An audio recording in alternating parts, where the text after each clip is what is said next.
In theory, it's a good idea. Melt the clothing away. The shaver's test performance on an innocent apple is all Zaz needs to see. Do you find it hard to wake up in the morning? Constantly snoozing your alarm clock no matter how much sleep you got the night before? Well, you're in luck because today the Discovery Channel is here to solve that for you. More specifically, the team behind the show Prototype This is here to help. Prototype This is a show I never knew existed up until recently, but basically it's a show where a group of engineers take common problems and try to basically over-engineer a solution to it, with what I'm assuming is the leftover budget from MythBusters that the network needs to blow before the end of the fiscal quarter. That really can explain this show's existence quite well after watching just this episode today. Now, as I mentioned, the problem we're going to be tackling today is how hard it is to get up in the morning. Specifically, get up and go, which is the name of the prototype this episode. At the crack of noon, Joe and Zaz head to downtown San Francisco to research this sleeping giant of a problem. Do you hate waking up in the morning? Yeah. Do you hate waking up in the morning? It's not my favorite time of day. I think everyone is pretty much on the same page with not enjoying getting out of bed in the morning. I don't really think these man-on-the-street interviews were necessary. Do you ever end up late to school because of that? Us too. You know, maybe we need to design a prototype for fixing a bad mom. So it's basically a system that wakes you up, showers you, gets you dressed, feeds you, and then gets you out the door. Don't forget the coffee. Already getting such a strong 2010s vibe from these guys. I just know a bag of Doritos and can of Mountain Dew with double XP codes for Call of Duty hates to see them coming. Now, as we move on to the planning stage, it feels very reminiscent of Pit My Ride when they do their planning and are very ambitious, before finding out 15 minutes later that this is not gonna happen. All we got's a box of shit that MythBusters didn't use last week and a couple of interns we have access to for like a day. I feel like the ideas they have all come from some dude in the spray paint aisle of Home Depot with silver paint all over his face. So it sounds like there's gonna be a lot of testing on this project, so we need a good test subject. Yeah. We have our guinea pig. Why me? Why are you guys always picking on me? So I think at this point it's pretty obvious that this thing will not be nearly as successful as they'd like, given the fact that this device is not around today for people to use. Hopefully we can still learn something from this. If you guys can take anything away from my videos, it's that I hope you learn something. Even if it's not useful, it never is. But first things first, what kind of chamber should they be making? And how should it do the waking? Joe and Zaz dive headfirst into the problem. These advanced sleeping pods are put into offices, giving sleep-deprived workers a place to recharge. I've always thought it was funny when companies have these sleep pods because if your employees are sleep-deprived enough for you to invest in these sleeping pods and have them in your office, maybe we should look inward when trying to solve this issue. Oh, I can see all the circuitry. Are you serious? Yeah. Let me see. Oh, it's like porn for nerds. I think porn is already porn for nerds. Imagine you're at your job, and the one thing you look forward to is your afternoon nap in the pod, and then you just walk down the hall and see these goobers just horsing around in it. Dude, come on, you're gonna break it. No, I'm not. Shut up. Dude, oh my god. Stop. You know I'm ticklish. So after getting this unnecessary close look at the sleeping pod, they realize it's exactly what you'd expect. It's a sleeping pod. We did not learn a thing. And after that, we head back to the shop to check in with Terry, the carpenter, who we learn is... That's really bad. ...kind of a shit carpenter. For Terry isn't like other carpenters. Measure twice, cut once is not in his vocabulary. I think there's a reason he's on the B team of engineers as far as the network goes, because he did not make the MythBusters cut. A day and a whole lot of lumber later, Terry's cut-on-the-fly shell starts coming together. But this prototype is about automated functions like pajama removal, which is Mike's challenge. Now I know this is the early stages of a prototype, which is already the early stages of anything, but noticing some discrepancies with this and the rendering we keep seeing. Now guys, I want to take a quick break from finding useless solutions to common problems and tell you about an actually useful solution to a problem we all have, with the help of today's sponsor, Pi. We all know how annoying it is to see ads on the internet. But it feels like every website you go to nowadays is flooded with ads filling up every inch of the page, and you know what? That's not okay. But with Pi, you can say goodbye. They're a completely free ad blocking extension that you can download right now. One of my favorite things about Pi is the visual mode that makes ads disappear with the snap of your fingers. You don't need to snap. It does it on its own, but you can snap if you'd like. Now, not only can you block ads with Pi, but if you want, you can opt in to choose to see ads for cash rewards. That's right, cold hard cash rewards, baby. On top of that, you can also try out Pi Shopping, the built-in tool that helps you find coupon codes for over 10,000 stores online, whether you're shopping for clothes, tech, or even pet supplies. Pi saves you money. Pair that with the cashback rewards and, baby, you got a money savings too. So if you're ready for a smoother, cleaner, ad-free internet experience and want to save some money on top of that, head on over to pi.org/ChrisJames to download Pi right now. It honestly is the best ad blocker I've used thus far. I really hope you guys do go check them out. Let me know if you do. Thank you to Pi for sponsoring, and now back to the video. As far as getting this thing to automate your morning routine, first on the agenda is figuring out how it's going to get your pajamas off, and well, they have some interesting ideas. This is a PVA polyvinyl alcohol. Yeah, the water-soluble plastic. When the shower comes on, we could just melt the clothing away. I hope you're not fucking sweat in your sleep. Also, this sounds like it cannot be healthy, having this shit dissolve on your skin like that. This guy is getting the microplastic exposure equivalent to the scientists that were handling plutonium cores on the Manhattan Project. He actually just looks like the dude from RoboCop that got all that toxic waste poured on him. He's going to emerge from this device like the pod gave birth to him. If I'm not mistaken, are there not swim trunks that will dissolve like this that you can just buy and that look a lot healthier than whatever this shit they found in the garage is? Mike has built a pulley system to remove Zaz's pajamas. 3, 2, 1. Not a thing of beauty. Call me crazy, but them yanking that rope up and down, pulling on him, makes this look like attempted murder. Looks more like a lynching setup. I guess I could have just let it play for like 5 more seconds. That happens a lot here on the channel. So now they head over to their metalworking guy and start planning out the machine parts of this build. Specifically the section that automatically bathes you. The frame will house tubes that will spray water, then soap suds, and then hot air. Holy shit, for a second I thought they were gonna use that for the shower component. I'm like, oh, they're gonna cut this man in fucking half. We then check back in to see how the automatic pajama removing apparatus is going, and not well. And The Velcro snags, briefly. Close. Also, what does Zaz do? I mean, he's mainly the test dummy for this episode, but I'd imagine him being an engineer as well, he would have something to do. Maybe he just kind of helps out, I don't know. But after some potentially deadly variations of the clothing removal system, they finally kind of get it figured out after some trial and error. And with an adjustment to the Velcro, the pajamas finally tear away cleanly. And for the purposes of fast-track prototyping, Mike's system will be good enough. I feel so dirty. Even if it's scarred Terry for life. What if this thing goes haywire and it turns into a giant fucking belt sander while he's inside? And back to the portion of this prototype that I think has the most flaws and maybe shouldn't exist at all. The automatic hygiene apparatus. Mike's got some fast-track ideas to see how far he can push the automation envelope. In this pod, we're gonna have Pause.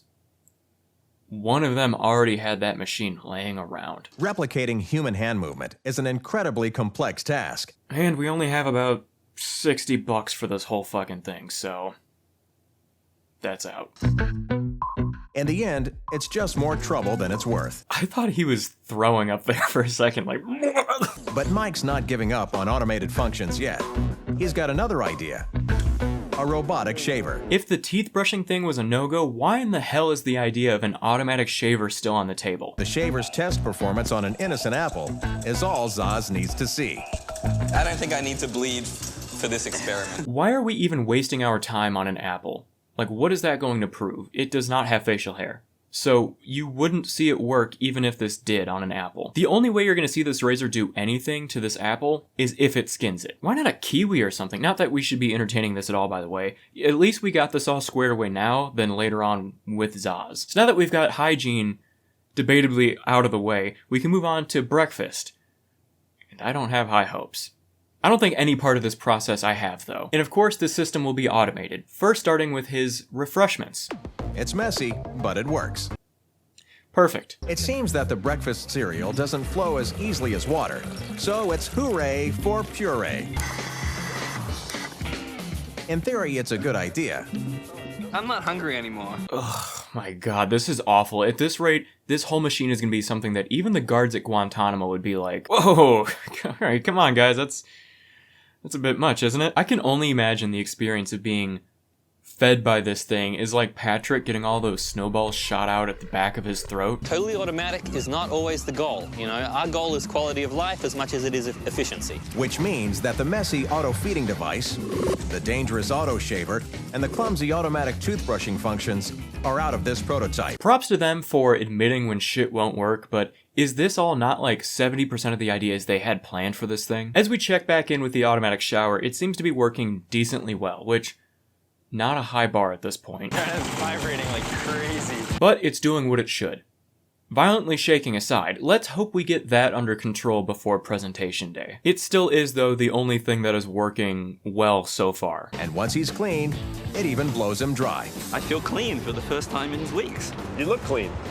You look shiny and sparkling clean. Okay, the fact that he's still using a towel means we still have some work to do with the whole drying system. I don't know how this is a complete success. Which, I know if these guys were watching right now, they'd be like, dude, what the fuck do you expect us to do? Joe's part of this build is the internet function designed to give you all the information you need before heading out for the day. Honestly, I wish they'd just make one of these pods for me with that display, except it just plays the 45 minutes of brain-rotting TikToks for me that I usually watch every morning. Climate control expert Jay has arrived with a custom-built unit, and now it's Terry's job to make it fit. Alright, I'm not really sold on the whole climate control system. That's literally just one of their window units at the warehouse shoved underneath the bed. It looks really tight. But if you tell me it's gonna fit, I believe you. Oh, I'll make it fit, buddy. Oh, buddy, I'll make it work. May not be up to code, and will probably catch on fire after a few uses, but I'll make it fit. A few days ago, Zaz went through a number of fairly demeaning tests before the pod's auto-feeding and grooming functions were dropped. And my god, is that for the better. Sometimes extra technology is not the solution to the problem. And the way people have been doing these things for a long time works well, and so we've gone from the high-tech solution back to the tried and true. Alright, and just like that, the show's over. So with 3 days left until their presentation and many initial ideas scrapped, there's still a lot of work to be done. So Mike's gonna stay late, make sure this thing is waterproofed and ready for the shower components, and he's gonna be fueling his night of work with some pizza and, oh boy, what I can only imagine is the warmest jug of Pepsi on the planet. We have the water system, the base pod, and the upper pod stuff that... Is this a list or an encyclopedia? Man, look at that fucking stance. Dude is planted. After seeing all of the hiccups that they've had along the way and this now ginormous list of things they have to get squared away, I think they'd have an easier job just disassembling and reassembling a fucking engine block for fun. Terry's made a massive list of things that still need to be done for the get up and go. I know Mike is not retaining any of this right now. He is running off fumes, amphetamines, and that warm Pepsi from last night. With more to do than there are days left on the calendar, and 3 of our 4 guys at a loss, this build has missed its wake-up call. I mean, how much do they really need it done by that day? I just figured they were gonna wheel this thing out into Union Square and be like, hey, does anyone want to see this thing we built? But now it kind of sounds like they have a contract with the city or something to get this completed and shown off. Earlier today, Terry showed up with a long to-do list that left the team shell-shocked. But when the prototypers start a job, they're determined to finish it. What if everything they built ends up actually working, but they fuck up the timing on it, and it all happens in the span of 5 seconds while Zaz is in there? With the clock ticking and still a lot of work left, they do need help. So they bring in a few interns for an extra set of hands. Alright guys, we need some help finishing this thing by tomorrow. So, yeah, we cannot pay you, nor can we offer any college credits of any kind. So, yeah. Get here at 6. We're going to be staying overnight. There's a cot in the back. That's for Mike, though. We may still have some Pepsi. It's been sitting in the sun, though. Now we're finally going to tackle that rickety shower system. Thank God. And their solution is just a better bracketing system that I have no idea why they didn't start with. I guess they were too busy pumping Zaz's stomach with Cocoa Pebble mush. Also, is it just me, or does the narrator make this sound like the most chaotic episode of How It's Made ever? If this potentially dangerous problem isn't fixed today, it could delay finishing the pod before the Union Square presentation tomorrow. Now, as things start shaping up, we get a demonstration of how the pod's going to open and close with the, I guess, the cock cam. Smooth. Terry's performing plumbing duties. The pressure actually has gone up even further because we've started sending out invitations to the unveiling. Well, that answered my question earlier about the fluidity of their demonstration date, but I guess they sent out invites. and presumably told everyone they'd be on TV if they showed up. So after what I'm assuming was a long lecture from the Discovery Network's legal department, they have decided not to go with the automatic hygiene station, and instead opting for a tray that lets him do it himself. Not as cool as their original idea, but hey, we lived and we learned. With this prototype dream finally becoming realized, and the big day only hours away, all the prototypers, plus the help they brought in, stay late to complete the integration. Okay, I was just joking. I didn't think that they were really going to make these interns stay overnight. But I will say they probably had a lot of fun doing this, not just because it was for a TV show, but also building a...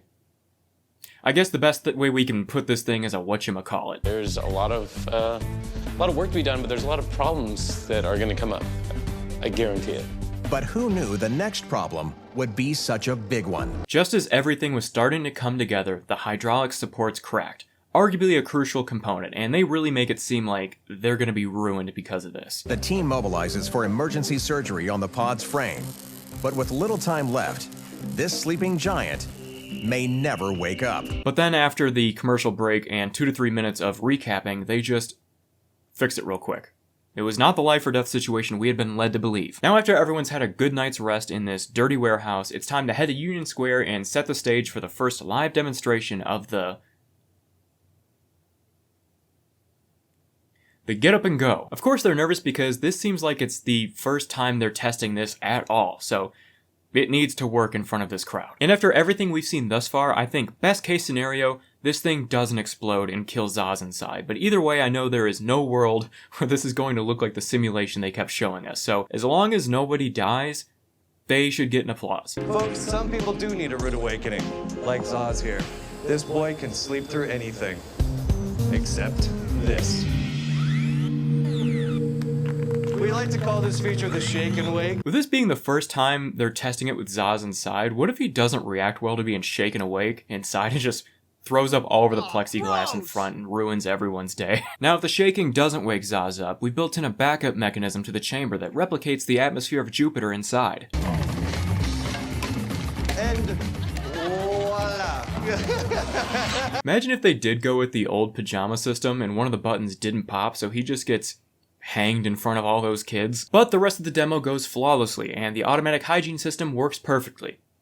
Well, as good as you would hope, and the heads-up display works as well. If you take a look at the light at the side of the pod, it's displaying over here all the information that Zaz needs for his day, including weather, traffic, stocks. And if you know Zaz, they need to make sure his stocks are doing well. That Zaz, the avid stock watcher he is. Everything worked. I could not believe it. Total success. Yeah, everything worked perfectly. Zaz does reek of dish soap and pennies because we had to hook this up to the wishing well in the park for the water, but other than that, flawless execution. Well guys, I'm glad there was a happy ending, and just like what I said about Deadliest Warrior, regardless of this show's worth as a television program, you can't deny these guys are all getting a fat check to fuck around and have fun, and a silly little boy on YouTube can't take that away from them, no matter how hard I try. I hope you guys enjoyed today's video. As always, if you did, don't forget to like, comment, and subscribe if you're new and you did enjoy. Also, all merch from now until Christmas is 10% off, so you can check that out either through the store tab here on YouTube or chrisjames.shop. And with all that being said, I want to thank you guys for watching. Have a happy Thanksgiving if you see this before then, and I will see you guys next time. Goodbye.